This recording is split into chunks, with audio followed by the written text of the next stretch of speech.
This is Two Blokes Talking Electric Cars with Trevor Long and Stephen Fennick. Thanks to NRMA Insurance and Uniden. That's right. Great people, NRMA Insurance, proudly helping Australians protect what matters most for 100 years. And they are one of Australia's largest insurers of electric vehicles. So if you've got an EV, call NRMA Insurance and get yourself a quote at the very least. And of course, Uniden Smart Dash Cams. If you've got a car, doesn't matter whether it's an EV or not, if you're in the market for an EV, then save up for a Uniden Smart Dash Cam as well. It's not going to cost much on top of the price of a brand new car. And as Stephen always says, the model to look for has an R, which means you get the front camera and the rear camera. The unfortunate thing is there are a lot of rear collisions. So having that rear camera is worthwhile. Very much. So thank you for their support. We appreciate their support. Here on Two Blokes Talking Electric Cars, you feel like you're in the middle now? Now I think you gave me a funny look. I thought I'd better move into position here. I looked at the monitor and went, hang on a minute, what's happened here? Yeah. I thought it was my fault, I'll be honest. I thought I'd Trevor's very precise about that. I've got a little bit of tape here where he says, put your belly button on that. It's a belly button tape. It's good. Done. Anyway, we'll get to calls shortly on 0477 657 657. But Stephen, happy anniversary. Oh, thank you. To your car. 2 years, yeah. I've had the Mercedes EQE 350. And I'll let you guess, how many Ks do you reckon I got on my car? Very few. 11,500. Ooh, not bad. Higher. 12 and a half, yeah. 12, you are. I do that in a month. What are you talking about? I got 26 on the. I think I got 26 on both the Cooper and the Kia. Wow. Okay. So the Cooper will be coming up to 2 years then soon, I guess. Yeah. Well, did you get? I thought you got yours before mine. Did I? I think you did. I have already just paid the rego. I think, yeah. No, the rego's not due till the end of the month. Okay, there you go. Anyway, but the thing is, you did a very short lease, so you must be. Mate, this great podcast you can listen to. Yeah. I wonder how I can decide on what your I'm next drive electric car, because I'm assuming your next car is going to be electric as well. Of course it will be. Just given how long the last one took, can I just ask you to start looking now? Yeah, it took a while, but so 2 years down. No, 3 year lease on this car. So you know what? I might keep it for another year or two. I might extend it. I don't know. A year is a long time in this game, as you know. So Who knows what's coming out? We would love to know what you're thinking about in terms of electric cars. Are you in the market for an electric car? Give us a buzz. Send us a text or a WhatsApp. We'll see if we can get you on the show. Or you might be like Stephen and you're just thinking, what's my next car going to be? Get? Yeah. Two Blokes Talking Electric Cars, here to help out wherever we can. And, of course, the great thing about that is I've lost complete control. There we go. I've lost full control of the cameras and we're back. But on the line right now, we'll go to your calls, 0477 657 657. Greg's on the line. G'day, Greg.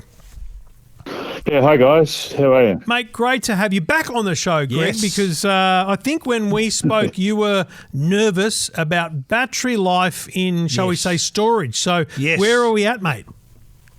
Yeah, that's right. I was a bit worried because I do a few trips overseas for an extended period of time. Anyway, I've just come back from a trip of 1 month duration. I left the car at the airport at 84% battery, and when I got back, it was down to 80 after a month. So only 4%. Remind us Remind us what car it is again. It's a Genesis GV60. Wow. Well, that's obviously very a heartening, far better result than what you were expecting. I think we did reach out to Genesis. We did get you some information that it was kind of going to be okay. So you obviously thought for a month that's a better result than you were expecting? Absolutely, yes. The only thing this time, I did get a message that the 12-volt battery had a problem. Oh, so I don't know as my car's 3 years old now, it might be the battery on the way out or something wrong with it. I don't know yet. Have you got the accessories? So it's the 12-volt battery, not the car's battery. It's a weird thing people probably don't know is that electric cars 12-volt battery, still have a 12-volt battery in them to kind of power accessories why is and things. I've got to ask someone. Why? You got this massive battery in there already. We need an electrical guru on to sort that out. We need an auto electrician. I'll tell you this for nothing. My Cupra has pretty much 90% of the time got a 12-volt battery fault on it. And I took it to the dealer for its first service. I said, this is what's going on here. And they go, you fitted an aftermarket dash cam. Because they'll sell you one that'll cost you crazy money.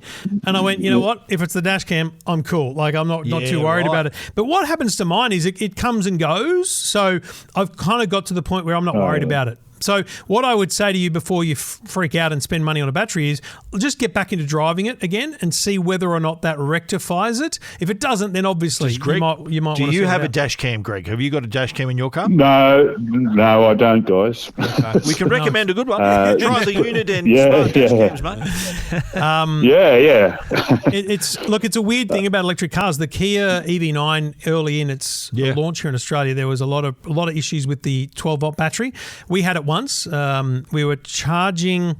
I think we were charging overnight, or we had it plugged in to charge, and kind of waiting for the time to tick in, and it had charged all the way. And then I think just there was this bug in the system where it would just kind of flick and keep trying to charge, and that was draining the battery. So all lockdown had to use a physical key to try and open up. It was the Kia had to come and replace the battery. It was a known issue, but it was fixed in a software update. Right. I would think if there was such a problem with the Genesis, we'd probably know about it.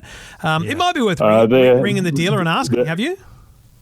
Well, actually, Genesis did have an issue with the 12-volt charge circuit, and that mod has been rectified on my car. Okay. But my car is going in for a service in 2 days' time, so I'll be getting them to check it for a different issue. The last thing I'll say for you, Greg, is I just messaged Scott Plowman, who writes for me at EFTM. He owns BYD Atto 3 in Melbourne. Yep. He just took 25 days off work and off EFTM because EFTM's not his job. But he had his car at the airport as well, and he'd been listening, so he heard your call, Greg.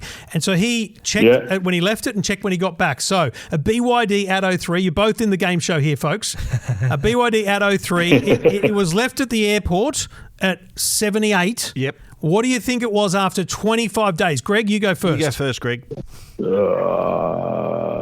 75. Okay, locked in 75. Stephen? 62. Well, the answer, ladies and gentlemen, it started at 78. When he picked it up 25 days later, it was a 77. What? 1%. Wow. So I think we've proven here, have we not, Greg, that you don't need to worry about taking a long trip with an EV in the car park.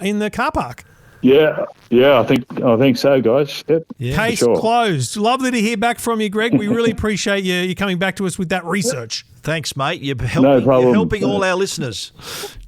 No problem, and thanks very much for your help. No, good on you, mate. In putting my mind at rest. Well, that's what we're here for, We're happy to do it, mate. Good on you, and we'll talk to you again one day soon, I'm sure. All right. See you guys. Thanks, there you mate. So that's massively surprising. I've got to say, my Tesla Model S had solid degradation, like not massive, but like I'd lose maybe, and the longest I'd be away would be maybe a week, 2 weeks. 2 weeks, yeah. And I'd lose like about 8%, 10% sometimes. Still not a lot. You know what? I reckon it also could have something to do with the weather. True. It's winter, so maybe the cooler weather kept the battery. If it was summer, maybe heat, maybe it might have reduced further. I always think we don't do enough to promote this show on socials and stuff. So maybe we create a clickbait EV hating clip that says if you leave your petrol car at the airport, it doesn't drain. The petrol tank doesn't drain, does it, Stephen? Yeah. Not unless someone's got a siphon and was stealing your petrol, but anyway. But if you leave your electric car at the airport, you'll come back and there'll be less juice in the battery. Oh, no, a whole 4% will be gone. Okay, you're not helping with the clip, Stephen. Yeah. You're meant to be helping hype up the anti-EV rage in the market. Well, fine. I don't know how that's going to promote the show, creating EV rage, but anyway. We'll take any click we can get. Yeah. Two Blokes Talking Electric Cars. Great to have your company, and we'll keep taking your calls right after this. Bongo Man's back. 0477 657 657 is the number to call. Thanks to Vodafone. Give us a little text message. Don't call it because it won't go anywhere. Send us a text. Yep. Send us a WhatsApp. That's Trevor's actual number, isn't it? Is I that just right? remembered. Is that your phone number? Remind me. Totally. Remind me. There's a WhatsApp. Someone that's driven a V-Dub Combi. We might be able to get them on next week's show. So remind me in a minute. I'll see if I'll text them and is see it if the they can go on next week. jaunt Combi? No, just the new ID Buzz. The ID Buzz, it's called. Okay. Yeah. Nice. Anyway, that's for other people to find out. 0477 657 657. Adam's on the line. G'day, Adam. Hey boys, how are we? How you doing, mate? We're excellent. Where are you at in the world of EVs? You got one in the driveway? You've invested, haven't you, Adam? I have, yes. The journey started in 2013. That's when I first fell in love with EVs, but I waited until I picked up my car early May of this year. Wow, so mate, that's a 12-year journey. That's a long thought process there. I've got to rewind you, buddy. 2013. There's not much going on in the world of EVs. Well, there's a Tesla. What were you looking at? Well, I was in Colorado in the US with my family on a vacation, and we're in this old silver mining town, this beautiful old town with old saloons, and right in the middle was this showroom, and inside that modern showroom with laser beams and was a Tesla Model X. With the scissor doors open, and we walked in and we said, "Oh my God, look at this!" And right at that point, I thought, "Wow, if this is the future, I have to be part of it." But of course, I didn't want to spend $188,000 on a Model X back then, so I played the waiting game, and I commute from the Southern Highlands in New South Wales, which is about 100. My commute's about 86 k's into Sydney and back. I do that 4 days a week, and I thought at that stage, wouldn't it be nice if I could just have a car in my garage, plug it in when I get home, and be able to run up to Sydney and run all over Sydney, and then come back and plug it in again. So that was my goal, and of course it took me up until that was the dream, and it took me up until the end of last year before that technology became available. So So was the range? A long way. You had to make sure that there was a car with enough range to get you home, get you to Sydney and back again in one without having to charge. Was that your goal? Yeah, but more so than that, because sometimes I'll get stuck in Sydney for a few days, so I'll then have to, drive around, and I just didn't even be bothered with having to charge whilst I'm not at home. And anyway, so the range became a critical factor, and then a whole bunch of other things just started to fall into place, and that's how I made my decision. You were such a Tesla fan back in the day. Was Tesla ever on your shopping list up until now? Yeah, right up until middle of last year, and it got to about October last year, and it then occurred to me, if you'd said to me in October, would I ever buy a Chinese EV, I'd say, no way, I'm not doing that, because of all the uncertainty that's associated around, Chinese EVs. So then I found out that the Tesla was made in China, so I thought, straight off the Chinese. The argument I often make to people is, if you're going to bag Chinese cars, you're bagging Tesla as well. So the Teslas, to be fair, the Teslas for Australian customers, are they built in Shanghai? Yes. Built in China, that's right. Australian and much of the world. The US gets the US cars. There might be a few other exports from there, but that's the way it's configured. So I'm curious. That's a lot of driving in one day. When you get home, are you trickle charging, or have you got yourself some sort of 7 volt 7 kilowatt wall charger? Yeah, no, I haven't put a wall charger in yet. I was all ready for solar and some wall charger, and then I had to do the old marketing pitch to my wife on solar. Yep. And sounds like you're not a good marketer. And I failed miserably. Well, wow.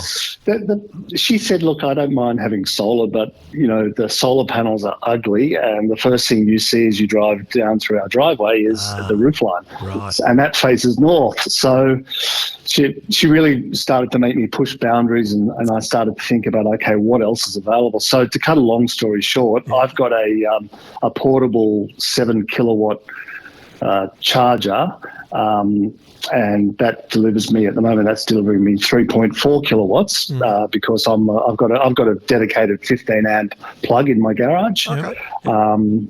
So I'm getting about 3.4 kilowatts, and it actually does me. The granny charger or the trickle charger wasn't doing it, because by I got to the Thursday, it would be touch and go whether I'd get home or not. Right.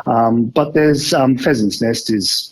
They've got an Ampol supercharger at Pheasant's Nest, and I'll be there on the weekend. There you go. There you go. So I went in there once just for curiosity to see how it worked, and I was able to charge without any problem. And I went in to get a cup of coffee, and when I came back to the car, it put me into relax mode, and the seats reclined, and this ambient music started playing, and I thought, whoa, what is this? We've actually driven your car. It's the X6, isn't it, you've got? Is that right? Yeah, the Xpeng G6. G6, yeah, sorry, exactly. G6. So we've driven this car. Yeah. Yeah. And I quite liked it. You've driven it too. I can't remember. Is it the one that beeps a lot? Yeah, there is some beeping, but not. I think is that the one where you can turn the camera off. Is that the one you turn the camera off, or is that another car? The one that was invading our privacy. Yeah. How is it? Is it a nuisance? Is it a nuisance driving it, or are you used to it now? No, the only thing that I haven't been able to turn off, and that's probably because I just haven't sat down to work it out, is the keeping in the centre of the lane. What I do is I drive in the centre of the lane, and that shuts the beeper up pretty quickly. Oh, I bet it does. Right. Yeah, it's pretty strict like that, eh? So remember that with a couple of the cars we've driven. You're not Robinson Crusoe with that in a car, that's for sure. So I mean, 3 months in with the car, any regrets? Yeah. I mean, you can be honest with us. The wife doesn't need to know.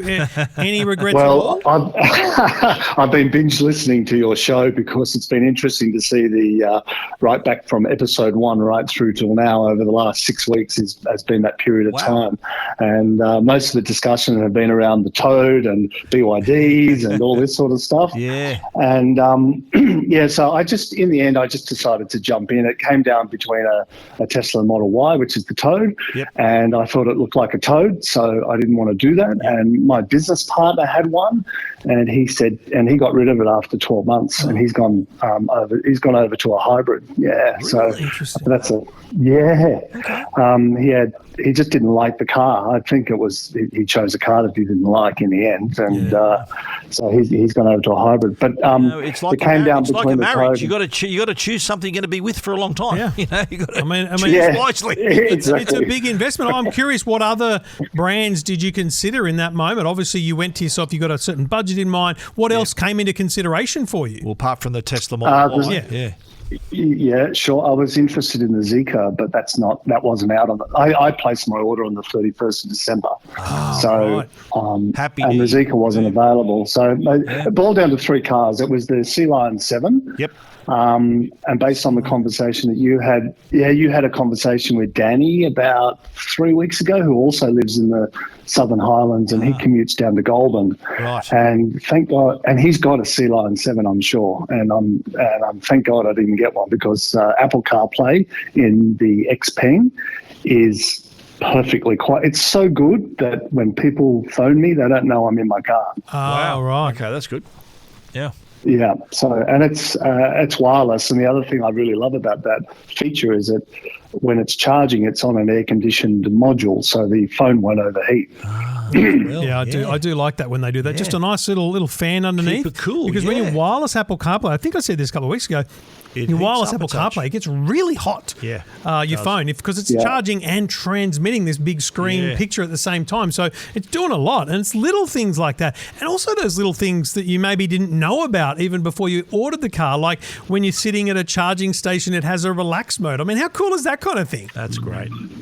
Yeah, and the seat reclines. The seat moves back when I go to get out of the car. So, it's jam-packed with features which I think are really positive.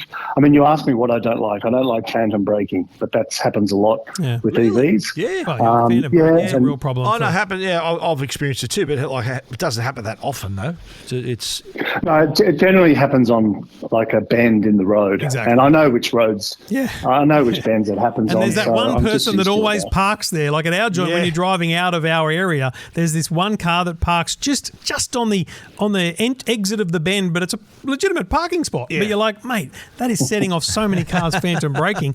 I'm curious though, what's the household situation? Is the wife convinced by this? Is she liking this at all? Is it maybe moving her?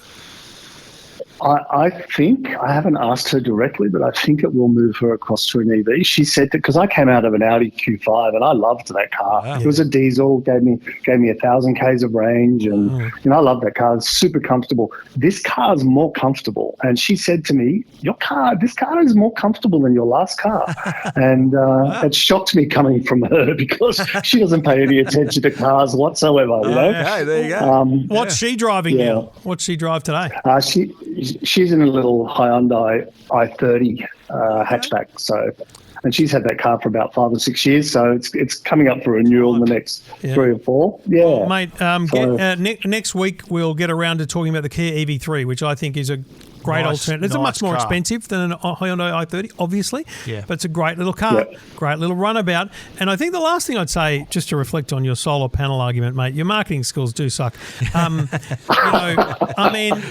solar panels are ugly. Well, so's the electricity bill. I mean, that should have been the comeback. You know, it's not a Seinfeld comeback, but it's close. You've got to push those bills. Have you done the analysis? Because my wife, I mean, we did a bit of reno at the time, so we painted the roof darker grey so that the panels wouldn't blend in a bit conflict with the light brown that it was. It also looked better, the house. But we thought about that. We thought about how the panels would look up on on the roof. Maybe the bills or the saving of money will get her over the line. It's slowly catch the monkey, boys.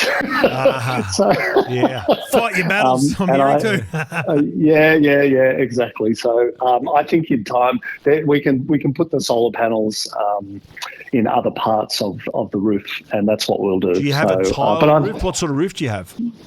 It's a Colorbond roof. Okay, Colorbond. No, it's Colorbond. Well, our place, I had black tiles as my roof, so my panels just blended in. There's still roof. Panels. If your wife, like mine, Adam, and I think she is, there's still bloody solar panels. My wife still doesn't love the look of them, but when I tell her how much the bill is, exactly right. She's pretty good with it. Well, mate, I'm glad you're loving the car.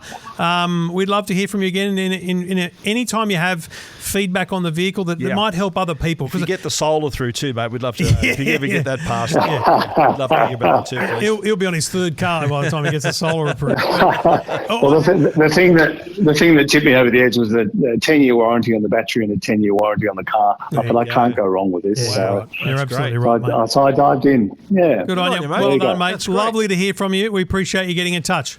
Thanks. No worries. Catch you soon. Cheers, mate. Good on you. There you go. I mean, that's an electric vehicle experience. Customer. Yeah, well, I liked how he said that he didn't rate Chinese vehicles, EVs much. Yeah. Now he's loving it. He'd become an advocate for it. Yeah. And I think, I think there's a word for it. It's not racist. It starts with zealot. Prejudice. There's a prejudice. Anyway, there's a term for just being against something from a country. It's just so weird to me. And the thing I always say is, I remember as a kid, you'd get a new toy made in China. Made in China. Like it's not like that's a new thing, folks. Exactly right. You can't cling on to the Australian automotive industry. It's gone. But like other industries, right? The automotive industry wasn't not famous for made in China. It was sort of European and American and Australia. We used to make cars here too. Yeah. And just like the electronics is big as well. And but I remember a lot of people would be prejudiced if it wasn't made in Japan. Remember, Japan used to be a really prestigious place to be made. Yeah. But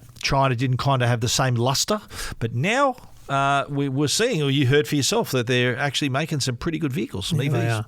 They are. It's good stuff. They're doing a great job, and happy to be supporting Chinese electric cars. I mean, BYD. We've driven a few of them. BYD, Zeekr, Deepal, Teslas Xpeng. Are made in China, but they're an American company. Let's just go there. Yeah. BYD is a Chinese company making Chinese cars in China, selling them in Australia. They're bloody good cars.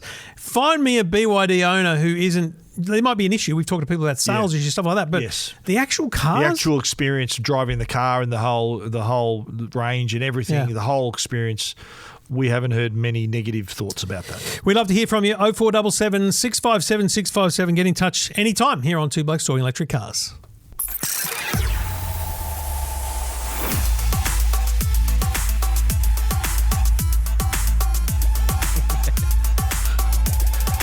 Trevor's on the decks again. So I'm just worried someone's actually going to get a hold of this. Someone's going to see this and go, these blokes are idiots. Well, we're having a good time. If you are listening to the show, great, but you're missing some of the cool stuff we do. Some of the trickery and magic that Trevor's got at his fingertips here. Some of the great movements, like a DJ that Stephen makes during the show, all available on YouTube. If you just search on YouTube, Two Blokes Talking Electric Cars, I think you can subscribe to podcasts that way. I've not worked out how to do it because it's not an app I really use that way. But hey, numbers are going, so we're happy with the YouTube numbers growing. We'd like 10 times more, but that's okay. We'll take everything we can get.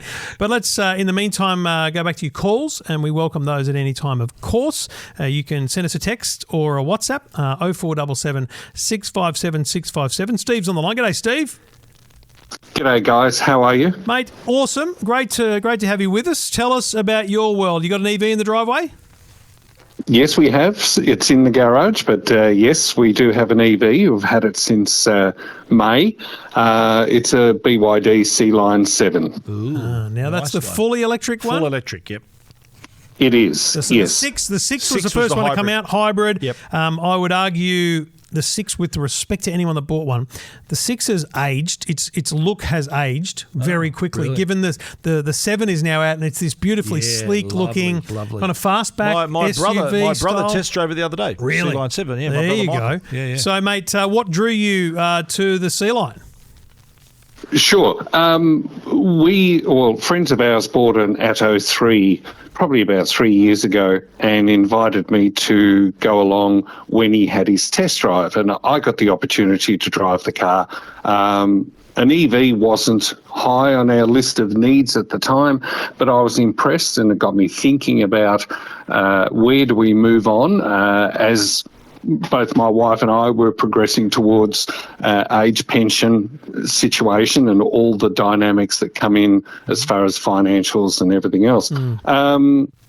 We got closer to making a decision, and I love the Seal. As far as aesthetics are concerned, I love the Seal more than the Sealion 7. Okay. But my wife is not a fan of a sedan.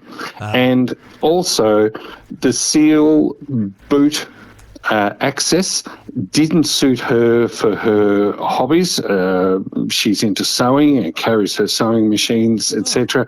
And there wasn't enough room to actually put her sewing machines into the boot itself. Interesting. So normally I measure boots for golf clubs, not sewing machines. Yeah, but anyway, that's everyone has a way. Whatever suits your needs. So she thought the SUV, the Sealion, offers a lot more space and also higher off the ground too. My wife says to me, when she gets into my car, it's like sitting on the floor. She prefers the car to be higher, sitting up. And it's a lot of people prefer. That's why the SUVs have been popular, I think. Yeah. Yeah, well, I mean, the car the Sealion 7 replaced, there was absolutely nothing wrong with it. It's iconic. It was a VW Golf R32. Nice.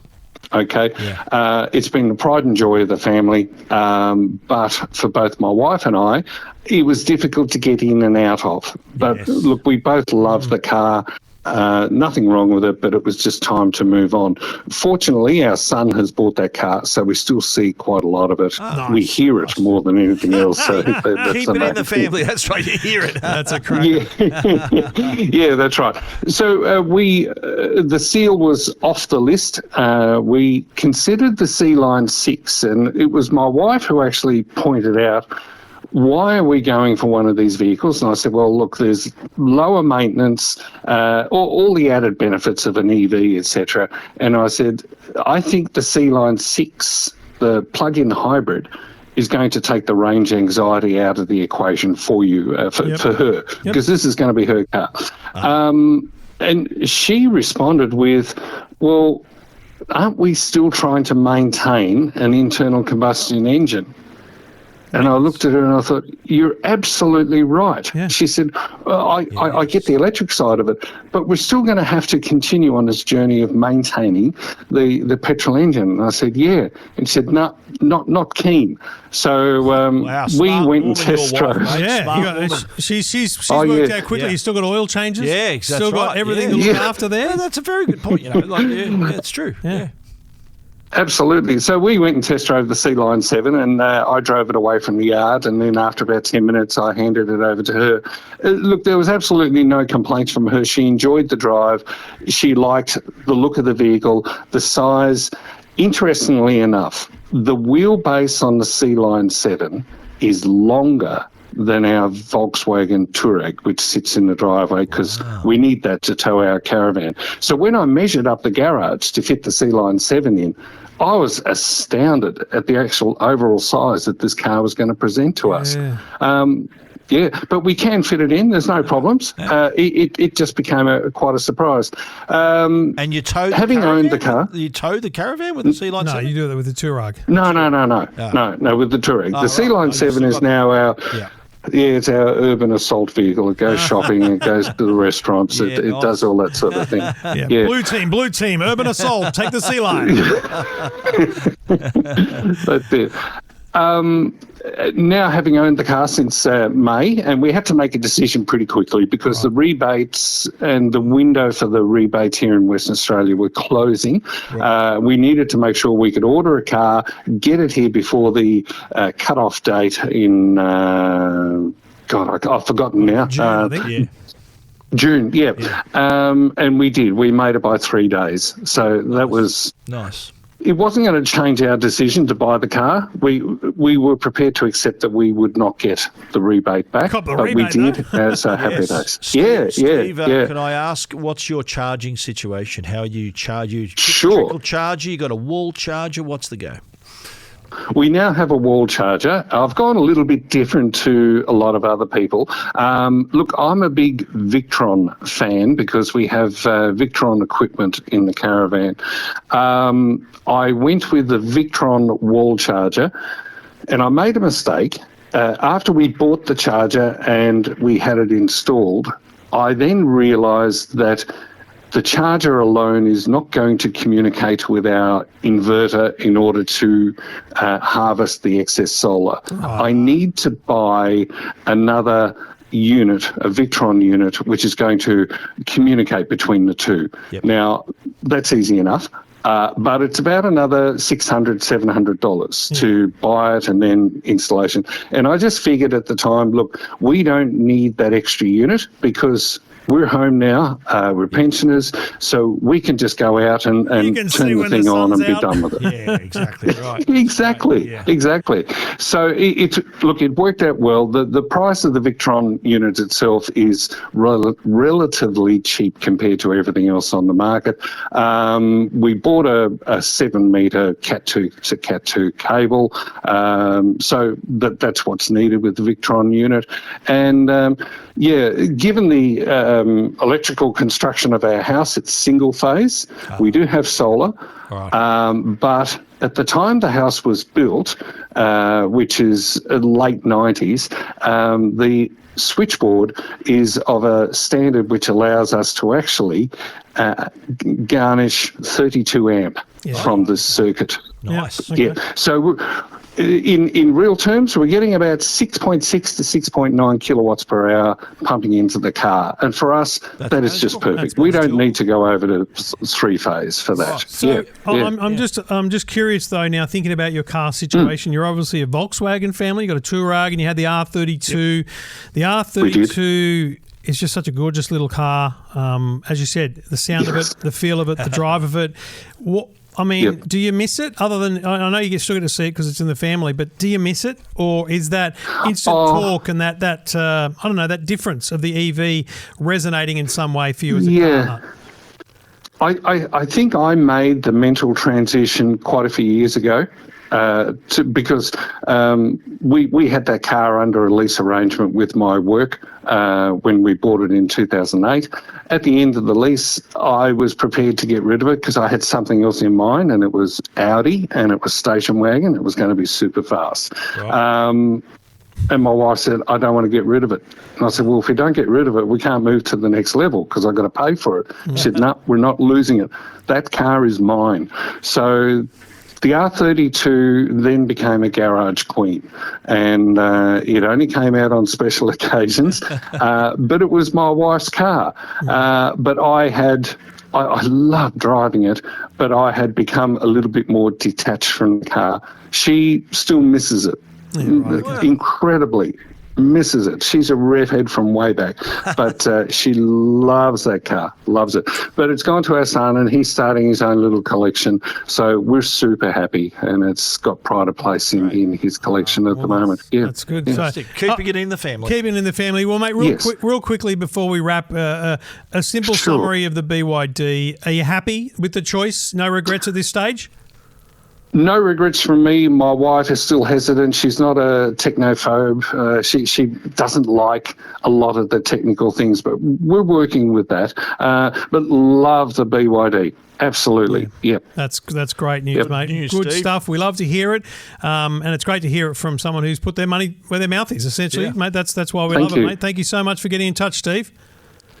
No worries. Thank you, Trevor. Thank you, Stephen. See you, We'd love to hear from you in the same vein. It's just really cool to hear from people. So that's a funny thing. I mean, it's sexist as all hell, but his wife is missing this beautiful little sporty hatchback, and he was able to detach from it. I feel like I don't she's know. She's got some great memories of the car. Like there was a point there where I was driving because we're lucky. We're getting to drive all these cool cars, right? And I was driving.